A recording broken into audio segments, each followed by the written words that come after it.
Ah. On va prier maintenant, demander au Seigneur sa grâce. Seigneur, tu nous as donné ta parole, c'est vraiment magnifique. Et nous avons besoin, Seigneur, d'instruction, que ton esprit vienne l'appliquer à nos vies. Souvent, Seigneur, on lit et c'est difficile pour nous de l'apprivoiser. Alors, Seigneur, continue de travailler dans nos cœurs aujourd'hui et parler à tous et chacun. Merci pour la liberté que nous avons dans notre pays. Et Seigneur, puisses-tu donner la grâce à ceux qui ne vivent pas ces moments si libres. En ton nom, Jésus. Amen. Un matin, je vais parler d'un sujet qui, c'est ça, on a déjà mentionné dans la prière, notre problème d'identité. On entend souvent parler quelqu'un qui a une trop haute estime de soi ou on parlait d'un autre qui a une trop basse estime de lui-même, puis comme si c'était la source de tous nos problèmes. Et dans le passé, la tendance c'était de dire que les personnes avaient une trop haute estime, c'était des orgueilleux, c'était la raison de leurs problèmes. Et plutôt aujourd'hui, là, on regarde ça et on dit, OK, les personnes sont en problème parce qu'ils ont une trop basse estime d'eux-mêmes. Et ils n'ont pas eu des bons parents, ils n'ont pas été élevés comme il faut, quelque chose comme ça. Comme si c'était toujours la faute de d'autres. La Bible, au contraire, dit que le problème qu'on a, ce n'est pas externe à nous, ce n'est pas à la société, ce n'est pas à nos parents, c'est plutôt interne, c'est notre nature même. Nous avons une nature pécheur, séparée de Dieu. Et c'est Dieu lui-même qui, au début, a créé l'homme et nous a donné notre identité. Mais l'humanité l'a perdue par une désobéissance délibérée. Donc, on voit bien aujourd'hui les résultats. Aujourd'hui, donc, je ne parle pas de l'estime de soi, parce que pour moi, ça ne compte pas. C'est plutôt ça le problème. C'est qu'on est centré sur nous-mêmes. L'homme est centré sur lui. On va voir comment Dieu, dans la Bible, traite ce sujet de notre identité. Donc, j'ai déjà dit que Dieu a parlé et il a tout créé. Donc, il nous a créés, la Bible nous dit, en son image. Et c'est ça notre vraie identité. Mais par la suite, Genèse 2, Satan a parlé. Et nos parents, premiers parents, l'ont cru. L'humanité, donc, a changé d'identité. Et quand on regarde dans la Bible, si vous voulez, les premiers 2 chapitres, Genèse 1 et 2, tout est beau. Chapitre 3 et le reste, jusqu'à la fin de l'Apocalypse, presque, tout est trouble. Tout est difficile. L'humanité a vécu toujours depuis le début dans des moments difficiles. Mais, si vous lisez les derniers 2 chapitres de la Bible, de nouveau, tout est beau. Ça veut dire qu'on a 2 chapitres au début où il n'y avait pas de péché, et 2 chapitres à la fin où il n'y a plus de péché. Et on est sandwiched entre les deux. Hein? C'est là que nous sommes. Et c'est là qu'on va parler. Donc, Jésus, il est venu, il s'en est chargé de nos fautes. On a vu ça dans le rapport du Seigneur. Et celui qui peut nous donner redonner notre vraie identité. Et puis, comme j'ai dit qu'à la fin, il n'y aurait plus de péché parce que Jésus va diviser l'humanité en 2. Ceux qui sont encore dans leur péché, qui ont suivi, qui n'ont pas écouté Dieu et sa parole, ils vont aller avec Satan dans le temps de feu, la Bible nous dit.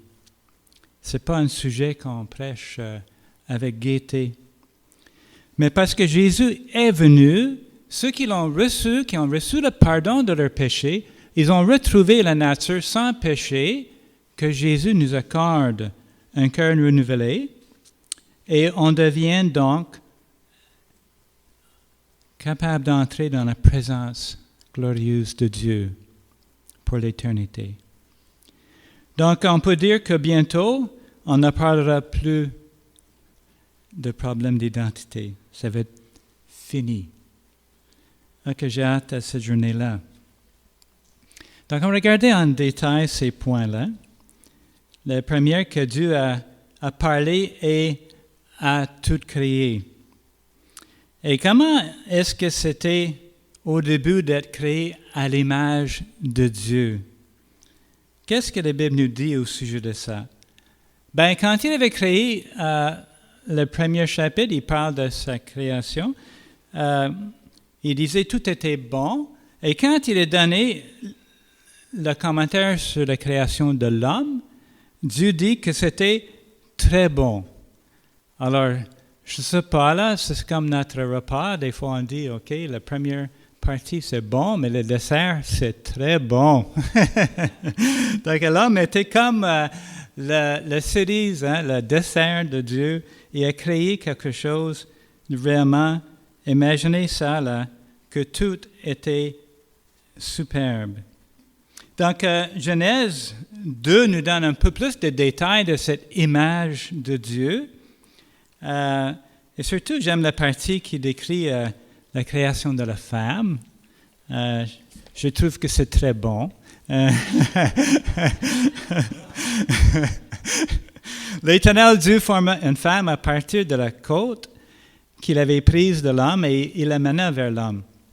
Et l'homme dit, « Voici cette fois celle qui est faite de mes os, des mêmes os et de la même chair que moi.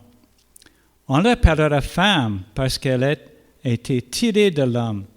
C'est pourquoi l'homme quittera son père et sa mère et s'attachera à sa femme, et ils ne feront qu'un. L'homme et sa femme étaient tous les deux nus et ils n'en avaient pas honte. Une situation totalement transparente. Il n'avait rien à cacher. Il n'avait rien à craindre.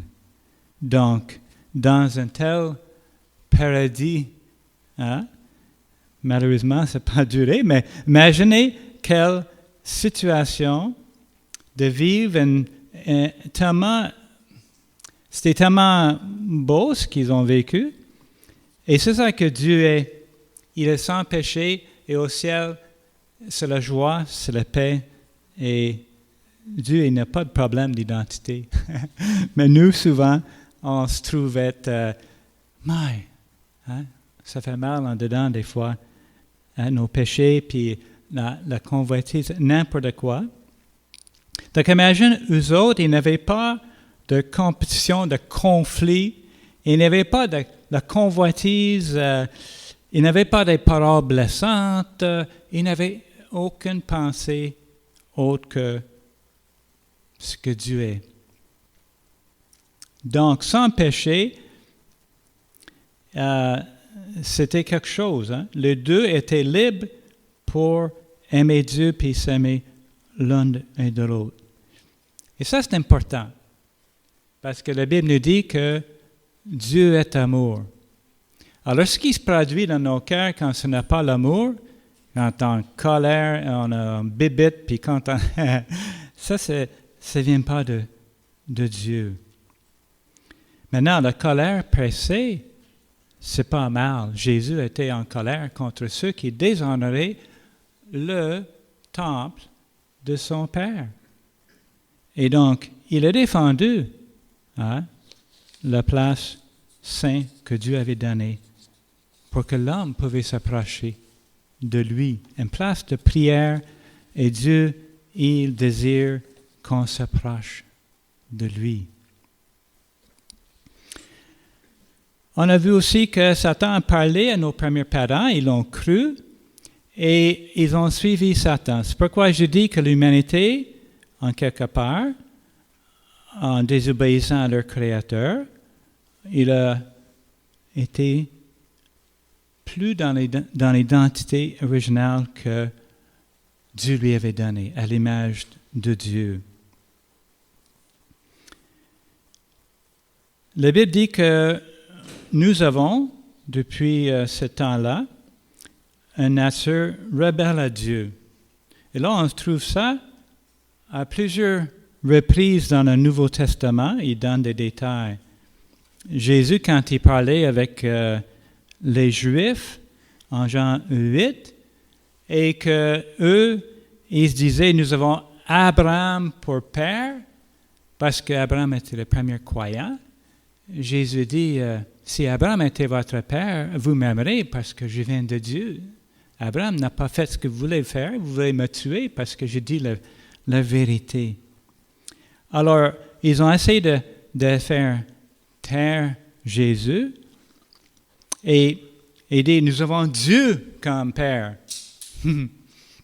Et Jésus répondit, vous faites les œuvres de votre père, qui est le menteur depuis le début. Vous avez pour père le diable.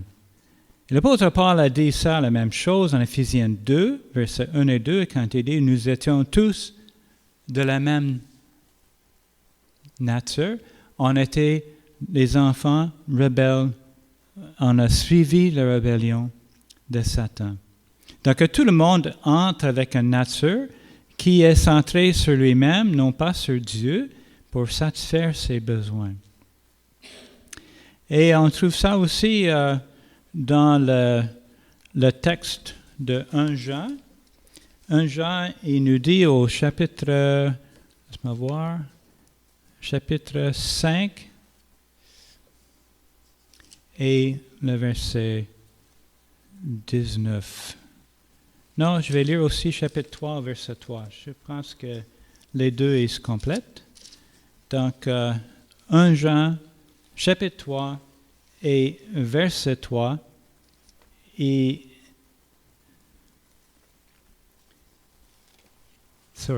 Verset 15, je me demandais.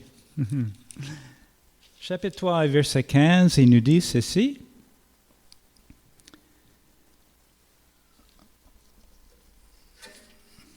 On va commencer à lire verset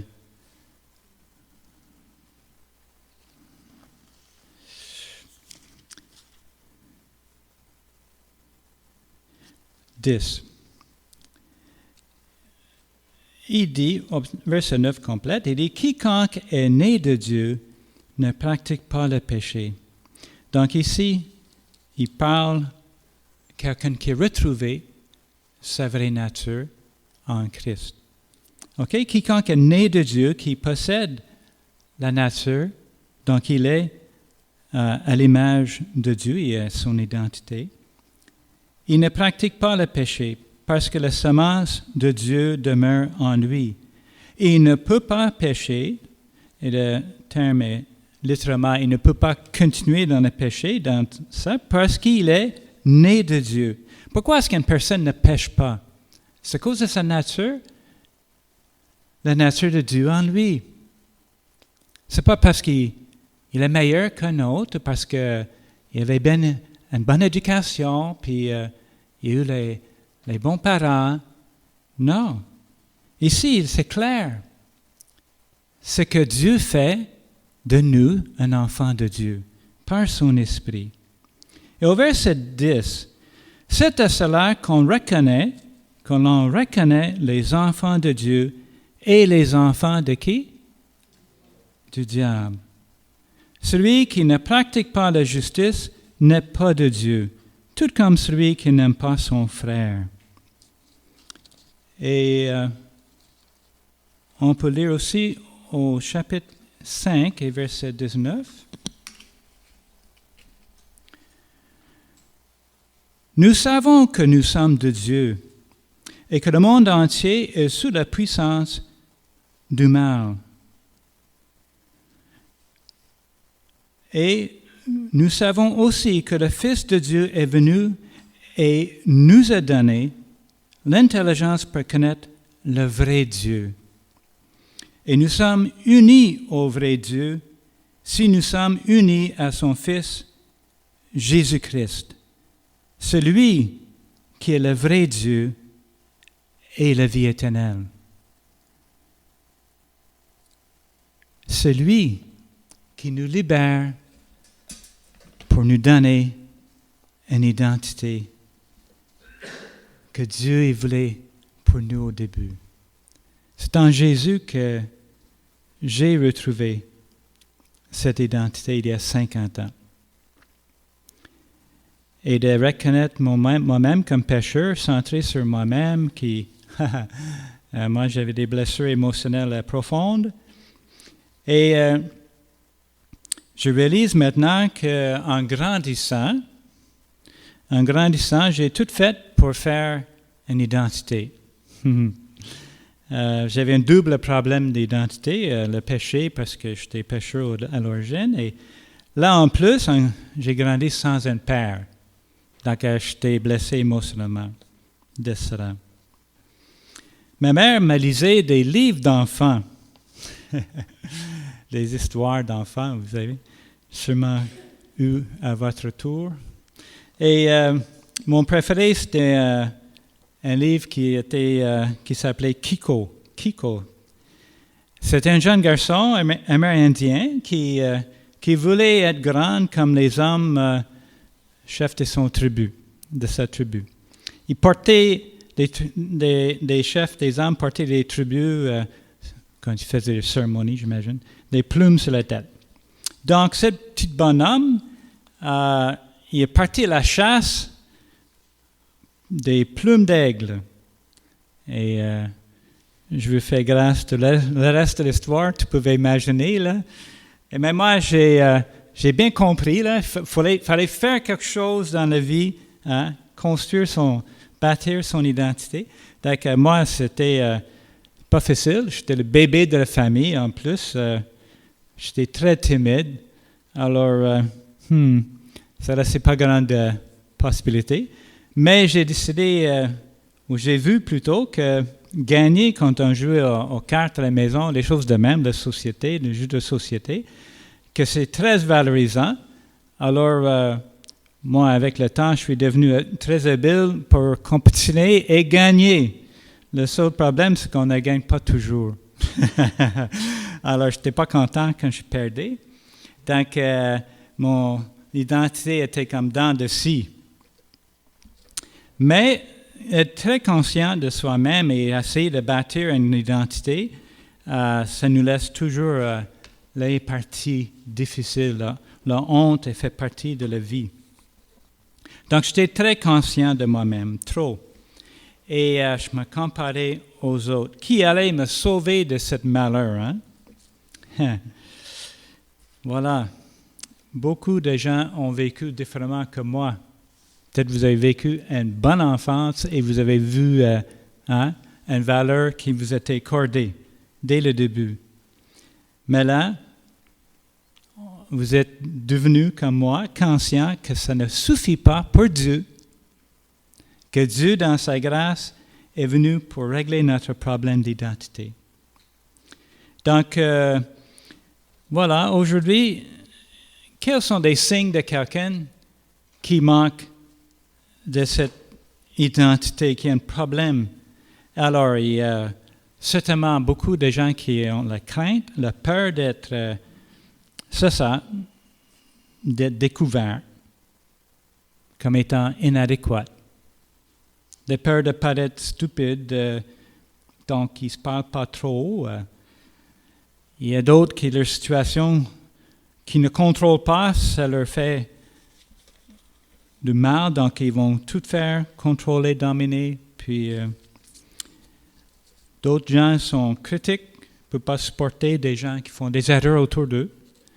J'avais une grand-mère qui était tellement dominante du côté de mon père que ma mère raconte l'histoire que son mari était à la maison pendant qu'elle allait magasiner. Quand elle est revenue, il avait acheté un commerçant passé à la porte, puis il avait acheté un arbre fruitier. un pommier. Il avait planté ça dans le jardin. Ma mère a dit, la femme était tellement orgueilleuse qu'il a acheté sans elle, qu'elle n'a jamais mangé de ce fruit-là et lâché tous les fruits pourrir à terre. Une histoire de famille, hein, ça va loin. Mais Jésus dit, tous ceux qui pratiquent le péché violent la loi. Puisque le péché, c'est la violation de la loi.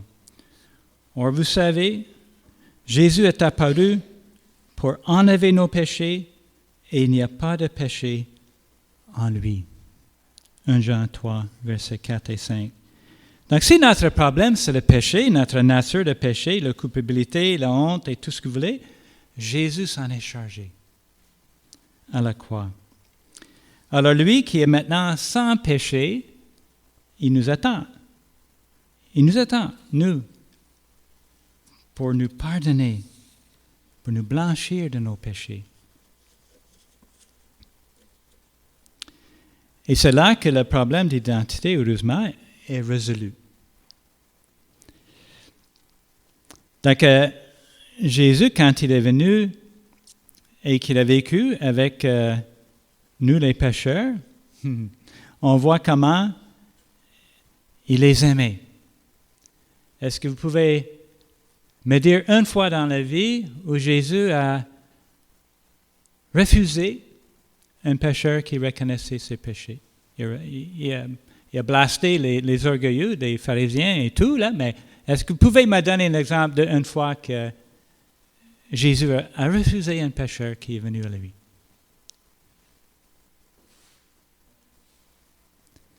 Non. Alors, qu'est-ce qu'on attend quand on pêche? D'aller à lui.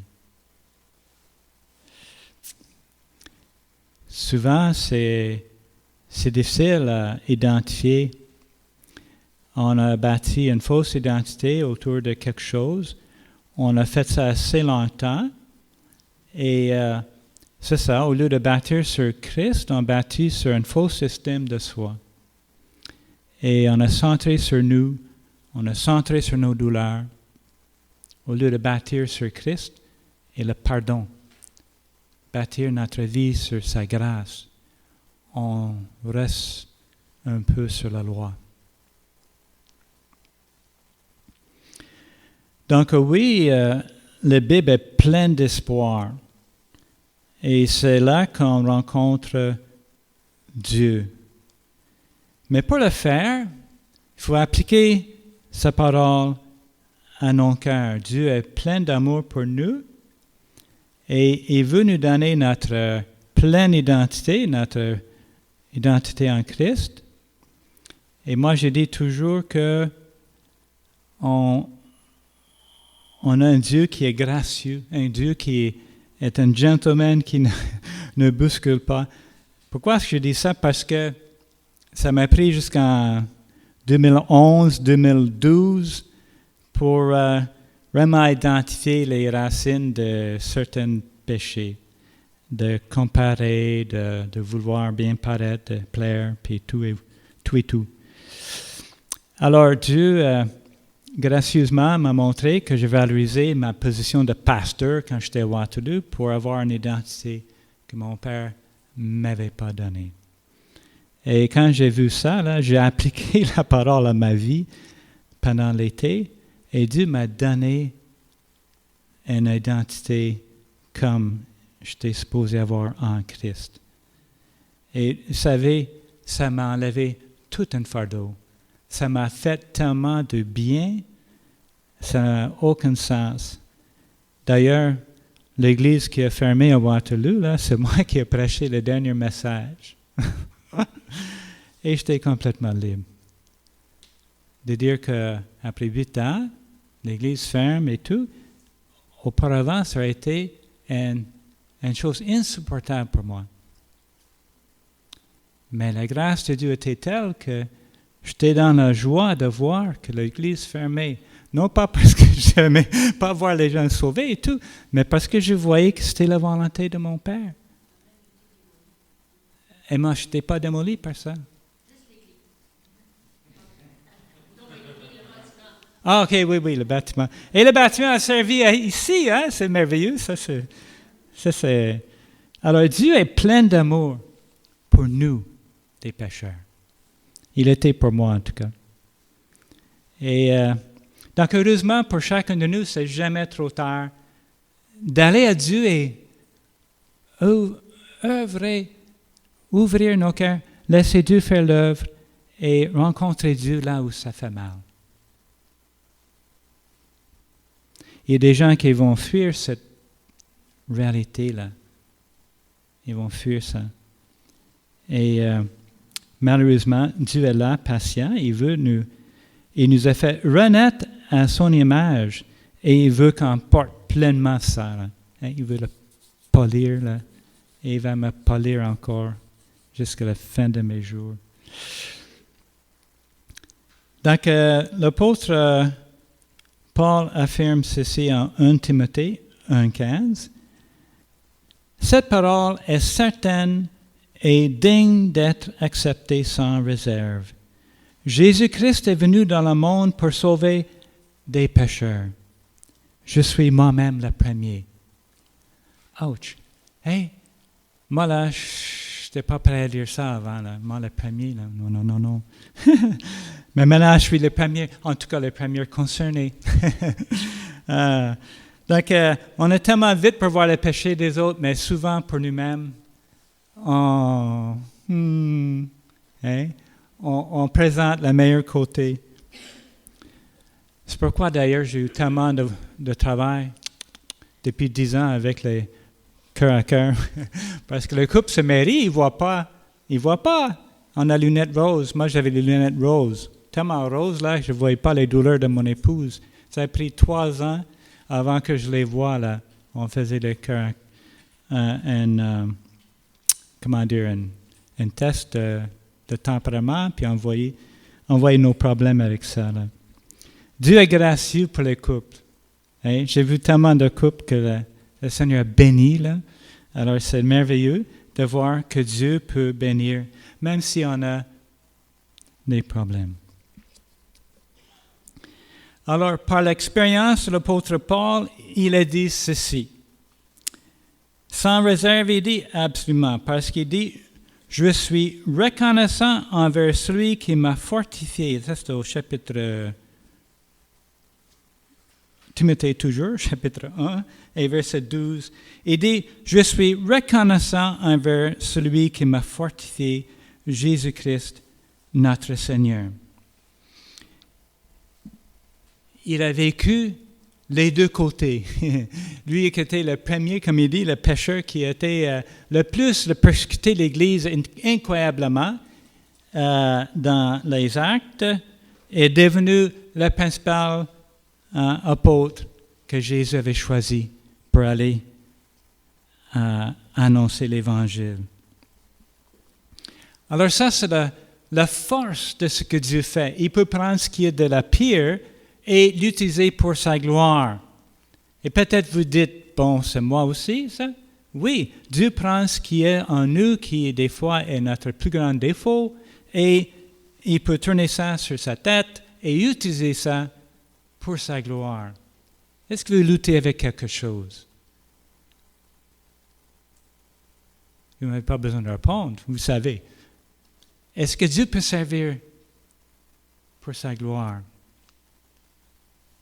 Absolument. Absolument. Si je n'avais pas tant souffert dans ma jeunesse, je n'aurais jamais pu aider qui que ce soit. Mais parce que Dieu m'avait rencontré, Dieu l'a fait à travers moi. Question. Où en es-tu?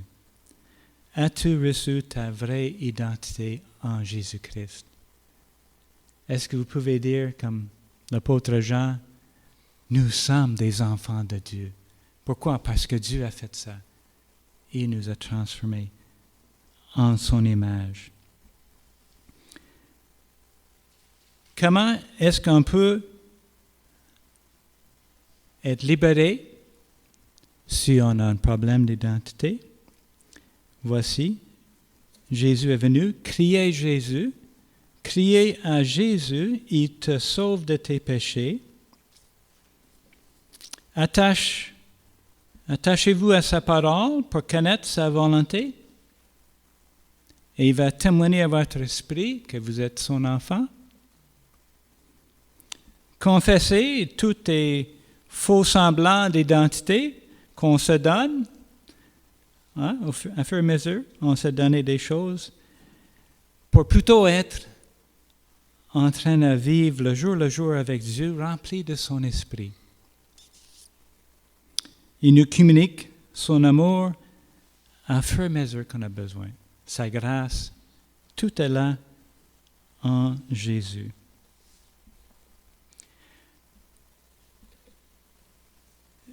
Je sais que dans une semaine, samedi prochain, je vais partager avec ma famille au sujet de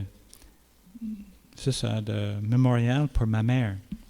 Donc, c'est ma soeur et moi qui organisent ça en Ontario. Et on va aller à l'église où elle a grandi. C'est l'église à St. Jacob's Mennonite en Ontario. Et puis, ma soeur a dit, « Hey, j'ai dit, ma mère, elle est partie, ça fait 4 ans de l'Ontario, ici au Québec, puis elle avait 100 ans. Qui reste, comment tout, qui resterait de sa génération, elle avait 100 ans. Elle a un frère qui reste, puis 2 belles-sœurs, c'est tout. Ah, les petits-enfants, puis tout. Mais il y a plus de 70 personnes qui sont inscrites pour cette journée-là. Je ne peux pas imaginer, là. Hein? Donc, je sais qu'elle a un impact, même jusqu'à la fin de sa vie. Et c'est à cause qu'elle avait sa vraie identité. Ce n'est pas parce qu'elle a fait de grandes choses, mais parce qu'elle pouvait être, juste son être transpiré, son identité transpirée au travers.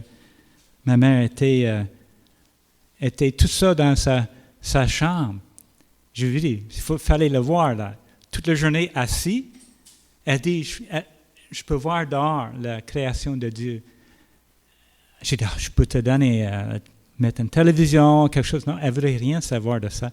Elle choisissait d'être seule, assise, pour contempler son Dieu. Elle ne voulait pas être dérangée par les bruits du monde, même pas de téléphone. Et elle était heureuse. Donc, sans réserve, si on accepte Jésus-Christ, qui est venu dans le monde pour nous sauver, nous les pécheurs, la joie s'installe et notre vie commence à être ce que Dieu veut que ce soit. Prions le Seigneur. Seigneur, bientôt, nous allons être avec toi et on n'aurait plus de problèmes d'identité. On va te connaître, Seigneur, comme tu nous as connus. Et comme on voit, Seigneur, il y en a ici qui ont des troubles, des problèmes d'identité. Et c'est tout à fait normal dans le monde dans lequel nous sommes nés, dans nos péchés dans lesquels nous sommes nés. Et Seigneur, tu es venu, Jésus, tu es venu pour nous. Tu nous as aimés jusqu'aux dernières gouttes de ton sang, Jésus, à la croix. Tu étais prêt à te sacrifier pour qu'on puisse être en ton identité, devenir des enfants de Dieu et recevoir, Seigneur, cette grâce, ce pardon et une nouvelle nature. Seigneur, ce qu'on dit maintenant, qu'est-ce qu'on attend? Jésus, tu es là, tes bras sont tendus. Pour chaque personne ici qui reconnaît leur péché, il y a un sauveur. Jésus, tu l'attends. Et cette grâce que tu veux nous faire, On n'a rien à faire. On n'a pas besoin de mériter ça en faisant des choses. Et Seigneur, je sais que ça semble être impossible, que quelqu'un peut voir tout ce qui est en nous et nous aimer à ce point-là. Mais c'est ça. C'est une parole certaine et entièrement digne d'être reçue que Jésus-Christ est venu pour sauver des pécheurs dans lesquels chacun de nous sommes concernés. Alors, Seigneur, s'il y a quelqu'un ici qui ne t'a pas reçu, Seigneur, que son cœur puisse s'ouvrir. Que son cœur puisse crier, Jésus, sauve-moi. Je crois que tu es venu pour moi.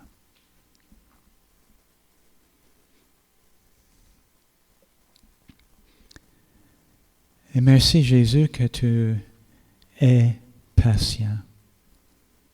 Tu es tellement patient pour nous. Parce qu'on a fait tellement de choses pour bâtir notre identité sans toi. Et aujourd'hui, on en souffre. Des séquelles, des faux semblants, Seigneur, qu'on se fie sur nous. Et Seigneur, je te prie aussi pour ceux et celles qui ont, comme moi, que j'ai eu, Seigneur, tellement de blessures et qui doivent remonter une côte pour avoir la confiance. Cette confiance n'est pas en nous-mêmes, c'est en toi, Jésus, qui ton amour est constant. Constant. Constant. Donc, Seigneur, permette que il y a quelqu'un ici qui peut aller à toi pour te donner des choses dans leur vie qui fait mal. Seigneur Jésus, que tu leur dis, venez à moi, vous tous qui êtes fatigués et chargés, et je vous donnerai de repos pour vos âmes. Prenez mon joug et recevrez de mes instructions, car je suis doux et humble de cœur. Car mon fardeau est léger, mon joug est facile. Ah Seigneur, c'est ça qui est la vérité. On n'a pas besoin de souffrir de nos problèmes d'identité. Tu en es chargé, Jésus. Merci d'avoir pris tout à la croix. Merci, Jésus, que tu es avec nous par ton esprit, comme tu as promis, tous les jours jusqu'à la fin du monde. Nous t'aimons, Jésus. Amen.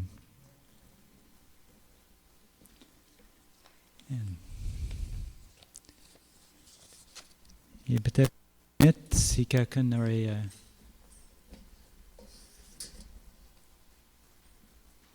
un commentaire à ajouter.